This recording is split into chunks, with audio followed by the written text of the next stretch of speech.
नमस्कार खबरों के इस बुलेटिन तो ਤੁਹਾਡਾ स्वागत है। मैं हाँ गीता सक्सेना। पहला पेश ने 94 खबरां।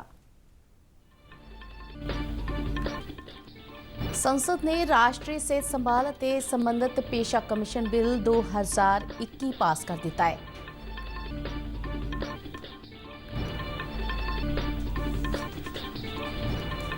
देश विच कोरोना वायरस के जीनोम सीक्वेंसिंग विच कई रूप सामने आए हैं।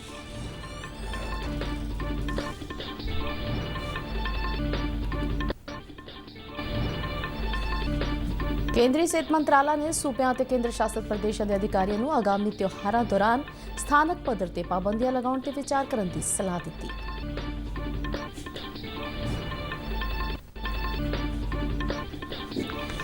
प्रधानमंत्री नरेंद्र मोदी बल्कि बांग्लादेश की प्रधानमंत्री शेख हसीना के सदे ते बांग्लादेश के 2 रोज़ा दौरे की जाएंगे।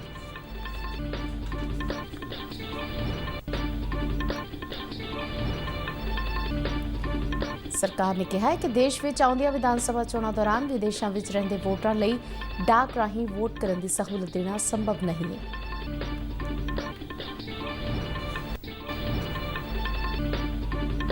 कौमी त्योहार होला मोहल्ला का पहला पड़ाव कीरतपुर साहिब विखे गुरुद्वारा पतालपुरी साहिब विखे आरंभ होया। ते हुण खबरां विस्तार नाल। संसद ने राष्ट्रीय सेहत संभाल और संबंधित पेशा कमीशन बिल 2021 पास कर दिता है। इस बिल दे विच पेशावर सेहत कर्मियों की सिक्ख्या और उन्हां वल्लों प्रैक्टिस करन नूं भी नियमित करन लई कौमी कमीशन कायम करन दी व्यवस्था है। बिल विच यह भी कहा गया है कि राष्ट्रीय रजिस्टर जां सूबा रजिस्टर विच ना दर्ज कराए बिना कोई भी सेहत कर्मी प्रैक्टिस नहीं कर सकेगा। जिन्हां सेहत संभाल ते संबंधित पेशों का जिक्र किया गया है उन्हां विच जीवन विज्ञान, ट्रोमा, सर्जिकल ते एंथीसिया नाल संबंधित तकनोलॉजी, फिजियोथेरेपिस्ट और पोषण विज्ञान विच काम करने वाले पेशावर शामिल ने। लोक सभा विच बहस का जवाब दिंदिआं केंद्रीय सेहत ते परिवार भलाई मंत्री डॉक्टर हर्षवर्धन ने कहा है कि इस कानून नाल सेहत संभाल नाल संबंधित पेशेवरां लई रोजगार के मौके वधणगे ते उन्हां दे महत्वपूर्ण कार्यां दा मान वधेगा। Coming in the next 5 years about the Atmanirbhar Swasth Bharat and all. So there is a very robust plan for ensuring that we are future ready also for any unfortunate pandemic situations like this that may ultimately arrive any time in the future. केंद्रीय गृह मंत्रालय ने कोविड-19 महामारी के असरदायक ढंग के control लिए नवे दिशा निर्देश जारी किए हैं जो 1 अप्रैल तो 30 अप्रैल तक लागू रहेंगे। इन्हां दिशा निर्देशों में मुख्य तौर पर कोरोना की लाग नूं फैलन तो रोकण विच महत्वपूर्ण उपलब्धि नूं होर मजबूत करने ते ध्यान दिता गया है। कोई 5 महीने तो कोविड मरीजों की संख्या में लगातार गिरावट नाल स्पष्ट होया है कि वायरस नूं फैलन तो रोकण दे विच भारत ने महत्वपूर्ण उपलब्धि हासिल की। देश के कुछ हिस्सों में कोविड मरीजों की गिनती में मुड़ वाधे के मद्देनज़र सूबा और केंद्र शासित प्रदेशों को जांच, निगरानी और इलाज की प्रक्रिया को सख्ती नाल लागू करने का अधिकार दिता गया है। उन्होंने यह यकीनी बनाने लिए कहा गया है कि हर व्यक्ति कोविड तो बचन के नियमों की पालना करे। मंत्रालय ने सूबे को सारे योग लाभपात्रियों को टीके लगाने की प्रक्रिया को भी तेज़ करने लिए आख्या है। इस गल ते भी जोर दिता गया है कि गतिविधियों मुड़ तो शुरू करने यकीनी बनाने ते महामारी तो पूरी तरह बाहर निकलने लिए निर्धारित कंटेनमेंट रणनीति की सख्ती के नाल पालना करवाई जाए।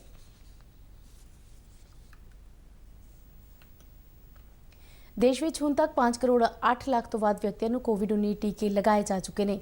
नवी दिल्ली में मीडिया को संबोधन करदिआं केंद्रीय सेहत सकत्तर राजेश भूषण ने दस्सिया है कि कोविड टीकाकरण दी दूजियां खुराकां लई समां वखरा केवल कोविशील्ड टीके ते लागू हुंदा है ना कि कोवैक्सीन टीके ते। इन्हां दोहां टीकिਆਂ ਨੂੰ चालू टीकाकरण मुहिम दौरान वरतिया जा रहा है।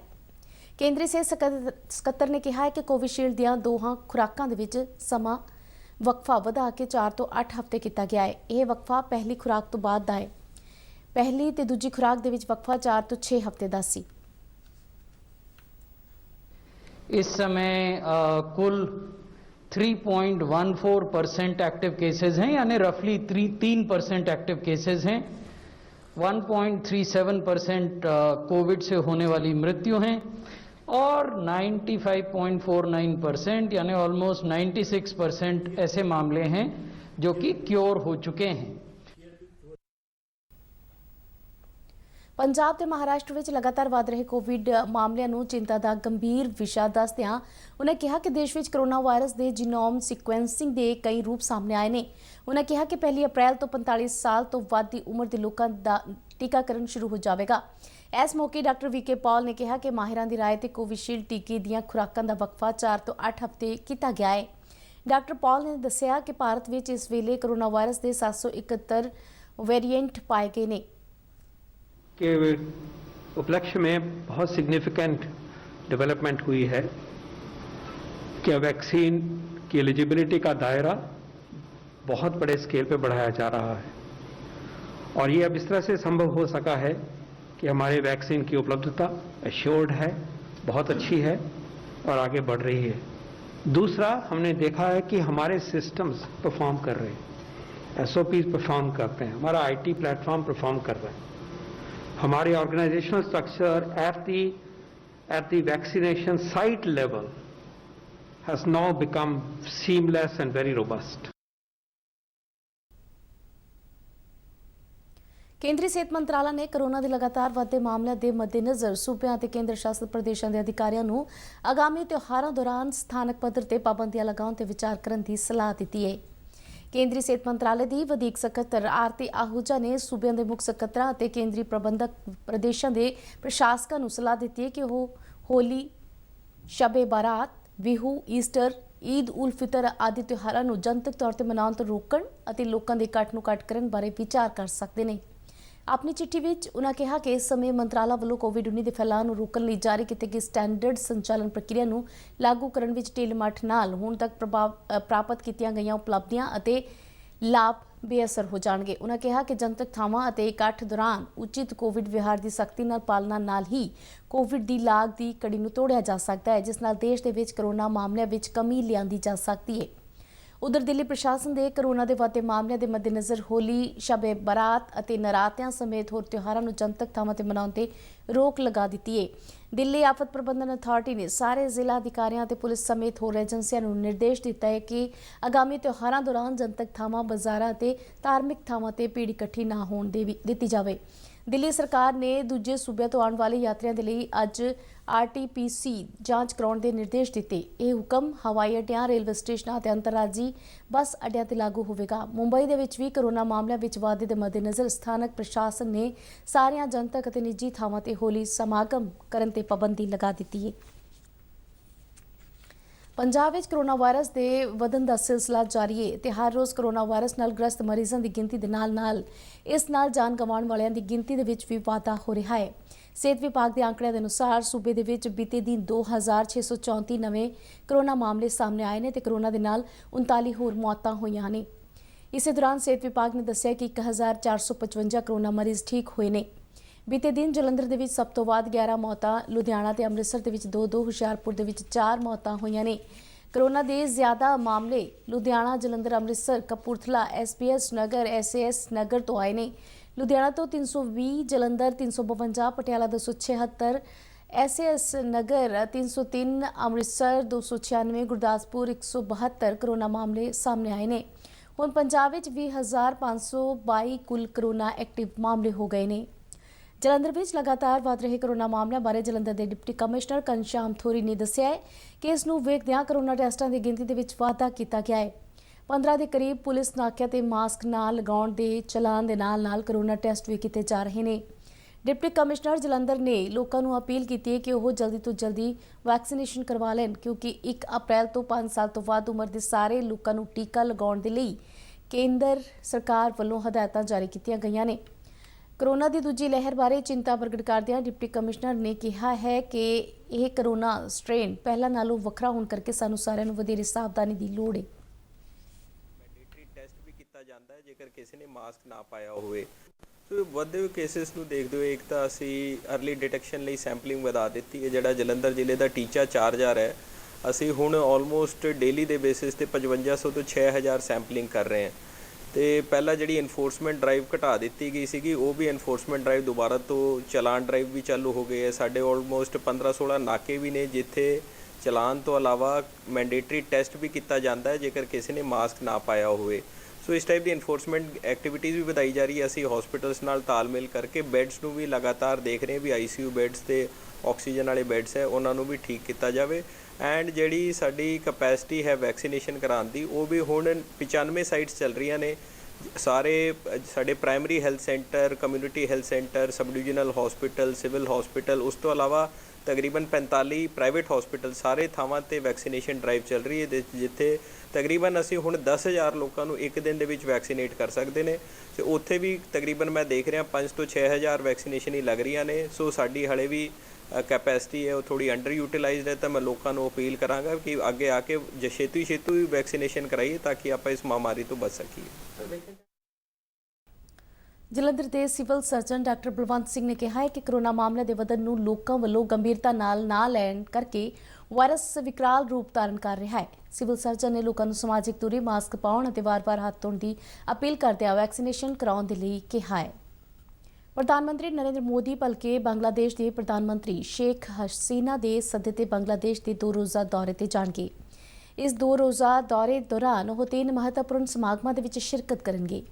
ਇਨ੍ਹਾਂ ਸਮਾਗਮਾਂ ਦੇ ਵਿੱਚ ਸ਼ੇਖ ਮਜੀਉਰ ਰਹਿਮਾਨ ਦੀ ਜਨਮ ਸ਼ਤਾਬਦੀ ਦੇ ਸੰਬੰਧ ਵਿੱਚ ਕੀਤੇ ਜਾਣ ਵਾਲੇ ਸਮਾਗਮ, ਮੁਜੀ ਬੋਰਸ਼ੋ, ਭਾਰਤ ਤੇ ਬੰਗਲਾਦੇਸ਼ ਦੇ ਰਾਜਦੂਤਕ ਸੰਬੰਧਾਂ ਦੇ 50 ਸਾਲ ਅਤੇ ਬੰਗਲਾਦੇਸ਼ ਦੀ ਮੁਕਤੀ ਜੰਗ ਦੇ 50 ਸਾਲਾਂ ਸਮਾਗਮ ਸ਼ਾਮਲ ਨੇ।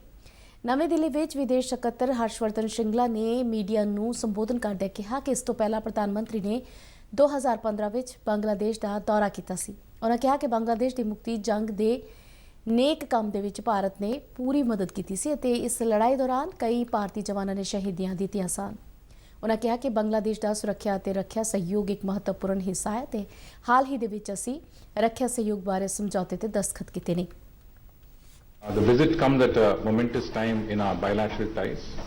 Bangladesh is celebrating the 50th anniversary of its liberation war. India had lent its full support to this noble cause in which Indian soldiers also sacrificed their lives. ਸਰਕਾਰ ਨੇ ਕਿਹਾ ਕਿ ਦੇਸ਼ ਵਿੱਚ ਆਉਂਦੀਆਂ ਵਿਧਾਨ ਸਭਾ ਚੋਣਾਂ ਦੌਰਾਨ ਵਿਦੇਸ਼ਾਂ ਦੇ ਵਿੱਚ ਰਹਿੰਦੇ ਵੋਟਰਾਂ ਦੇ ਲਈ ਡਾਕ ਰਾਹੀਂ ਵੋਟ ਕਰਨ ਦੀ ਸਹੂਲਤ ਦੇਣਾ ਸੰਭਵ ਨਹੀਂ ਹੈ। ਲੋਕ ਸਭਾ ਦੇ ਵਿੱਚ ਇੱਕ ਲਿਖਤੀ ਜਵਾਬ ਦੌਰਾਨ ਕੇਂਦਰੀ ਮੰਤਰੀ ਰਵੀ ਸ਼ੰਕਰ ਪ੍ਰਸਾਦ ਨੇ ਕਿਹਾ ਹੈ ਕਿ ਇਹ ਮਾਮਲਾ ਅਜੇ ਵਿਦੇਸ਼ ਮੰਤਰਾਲਾ ਦੇ ਵਿਚਾਰ ਅਧੀਨ ਹੈ ਅਤੇ ਵਿਦੇਸ਼ਾਂ ਵਿੱਚ ਰਹਿੰਦੇ ਵੋਟਰਾਂ ਦੇ ਲਈ ਪੋਸਟਲ ਬੈਲਟ ਦੀ ਸਹੂਲਤ ਮੁਹੱਈਆ ਕਰਾਉਣ ਦੇ ਲਈ ਲੌਜਿਸਟਿਕ ਚੁਣੌਤੀਆਂ ਨੂੰ ਅਜੇ ਹੱਲ ਕੀਤਾ ਜਾਣਾ ਹੈ। ਬਾਹਰ ਵਸੇ ਵੋਟਰਾਂ ਲਈ ਇਲੈਕਟ੍ਰੋਨਿਕ ਢੰਗ ਦੇ ਨਾਲ ਸੰਚਾਲਿਤ ਡਾਕ ਵੋਟ ਪ੍ਰਣਾਲੀ ਤੇ ਪ੍ਰਸਤਾਵ ਚੋਣ ਕਮਿਸ਼ਨ ਦੇ ਵਿਚਾਰ ਅਧੀਨ ਹੈ। ਕੌਮੀ ਤਿਉਹਾਰ ਹੋਲਾ ਮਹੱਲਾ ਦਾ ਪਹਿਲਾ ਪੜਾਅ ਕੀਰਤਪੁਰ ਸਾਹਿਬ ਵਿਖੇ ਗੁਰਦੁਆਰਾ ਪਤਾਲਪੁਰੀ ਸਾਹਿਬ ਵਿਖੇ ਆਰੰਭ ਹੋ ਗਿਆ। ਪਹਿਲੇ 3 ਦਿਨ ਹੋਲਾ ਮਹੱਲਾ ਕੀਰਤਪੁਰ ਸਾਹਿਬ ਵਿਖੇ ਮਨਾਇਆ ਜਾਵੇਗਾ ਤੇ ਇਸ ਤੋਂ ਬਾਅਦ 27 ਮਾਰਚ ਤੋਂ 29 ਮਾਰਚ ਤੱਕ ਸ੍ਰੀ ਅਨੰਦਪੁਰ ਸਾਹਿਬ ਦੀ ਧਰਤੀ ਵਿਖੇ ਇਹ ਤਿਉਹਾਰ ਮਨਾਇਆ ਜਾਵੇਗਾ। ਹੋਲਾ ਮਹੱਲਾ ਦੇ ਪਹਿਲੇ ਪੜਾਅ ਦੇ ਮੌਕੇ ਕੀਰਤਪੁਰ ਸਾਹਿਬ ਵਿਖੇ ਗੁਰਦੁਆਰਾ ਸ੍ਰੀ ਪਤਾਲਪੁਰੀ ਸਾਹਿਬ ਸਮੇਤ ਵੱਖ-ਵੱਖ ਗੁਰੂ ਘਰਾਂ ਦੇ ਵਿੱਚ ਸ੍ਰੀ ਅਖੰਡ ਪਾਠ ਸਾਹਿਬ ਦੇ ਪਾਠ ਆਰੰਭ ਕੀਤੇ ਗਏ, ਜਿਨ੍ਹਾਂ ਦੇ ਭੋਗ 26 ਮਾਰਚ ਨੂੰ ਪਾਏ ਜਾਣਗੇ। ਹੋਲੇ ਮਹੱਲੇ ਦੇ ਪਹਿਲੇ ਪੜਾਅ ਦੇ ਸਮਾਗਮਾਂ ਦੀ ਸ਼ੁਰੂਆਤ ਮੌਕੇ ਤਖਤ ਸ੍ਰੀ ਕੇਸਗੜ੍ਹ ਸਾਹਿਬ ਦੇ ਜਥੇਦਾਰ ਗਿਆਨੀ ਰਘਬੀਰ ਸਿੰਘ, ਹੈੱਡ ਗ੍ਰੰਥੀ ਫੂਲਾ ਸਿੰਘ ਅਤੇ ਸ਼੍ਰੋਮਣੀ ਗੁਰਦੁਆਰਾ ਪ੍ਰਬੰਧਕ ਕਮੇਟੀ ਦੇ ਮੈਂਬਰ ਭਾਈ ਅਮਰਜੀਤ ਸਿੰਘ ਚਾਵਲਾ ਸਮੇਤ ਵੱਡੀ ਗਿਣਤੀ ਵਿੱਚ ਸੰਗਤਾਂ ਗੁਰਦੁਆਰਾ ਪਤਾਲਪੁਰੀ ਸਾਹਿਬ ਸਮੇਤ ਵੱਖ-ਵੱਖ ਗੁਰੂ ਘਰਾਂ ਦੇ ਵਿੱਚ ਹਾਜ਼ਰ ਰਹੀਆਂ। ਇਸ ਮੌਕੇ ਤਖਤ ਸ੍ਰੀ ਕੇਸਗੜ੍ਹ ਸਾਹਿਬ ਦੇ ਜਥੇਦਾਰ ਗਿਆਨੀ ਰਘਬੀਰ ਸਿੰਘ ਵੱਲੋਂ ਹੋਲੇ ਮਹੱਲੇ ਦੀ ਆਰੰਭਤਾ ਦੀ ਅਰਦਾਸ ਕੀਤੀ ਗਈ ਅਤੇ ਸੰਗਤਾਂ ਨੂੰ ਜਾਹੋ ਜਲਾਲ ਦਾ ਪ੍ਰਤੀਕ ਹੋਲਾ ਮਹੱਲਾ ਦੇ ਮੌਕੇ ਤੇ ਵਧਾਈਆਂ ਦਿੱਤੀਆਂ ਗਈਆਂ। ਦੱਸਣਯੋਗ ਹੈ ਕਿ ਹੋਲਾ ਮਹੱਲਾ 6 ਦਿਨਾਂ ਦਾ ਤਿਉਹਾਰ ਹੈ ਜਿਸ ਦਾ ਪਹਿਲਾ ਪੜਾਅ ਕੀਰਤਪੁਰ ਸਾਹਿਬ ਦੀ ਇਤਿਹਾਸਕ ਨਗਰੀ ਵਿਖੇ ਹੁੰਦਾ ਹੈ, ਜੋ ਕਿ ਇਸ ਵਾਰ 24 ਮਾਰਚ ਤੋਂ ਲੈ ਕੇ 26 ਮਾਰਚ ਤੱਕ ਹੈ। ਹੋਲਾ ਮਹੱਲਾ ਦੇ ਪਹਿਲੇ ਪੜਾਅ ਦੇ ਸਮਾਪਤੀ ਮਗਰੋਂ ਸੰਗਤਾਂ ਸ੍ਰੀ ਅਨੰਦਪੁਰ ਸਾਹਿਬ ਵੱਲ ਚਾਲੇ ਪਾਉਂਦੀਆਂ ਨੇ ਅਤੇ ਸ੍ਰੀ ਅਨੰਦਪੁਰ ਸਾਹਿਬ ਵਿਖੇ ਤਖਤ ਸ੍ਰੀ ਕੇਸਗੜ੍ਹ ਸਾਹਿਬ ਸਮੇਤ ਵੱਖ-ਵੱਖ ਗੁਰੂ ਘਰਾਂ ਦੇ ਵਿੱਚ 27 ਤੋਂ ਲੈ ਕੇ 29 ਮਾਰਚ ਤੱਕ ਹੋਲਾ ਮਹੱਲਾ ਦੇ ਸਮਾਗਮ ਚੱਲਣਗੇ। 27 ਮਾਰਚ ਨੂੰ ਸ੍ਰੀ ਅਨੰਦਪੁਰ ਸਾਹਿਬ ਵਿਖੇ ਸ੍ਰੀ ਅਖੰਡ ਪਾਠ ਸਾਹਿਬ ਆਰੰਭ ਕੀਤੇ ਜਾਣਗੇ ਅਤੇ 29 ਮਾਰਚ ਨੂੰ ਉਹਨਾਂ ਦੇ ਭੋਗ ਪਾਏ ਜਾਣਗੇ।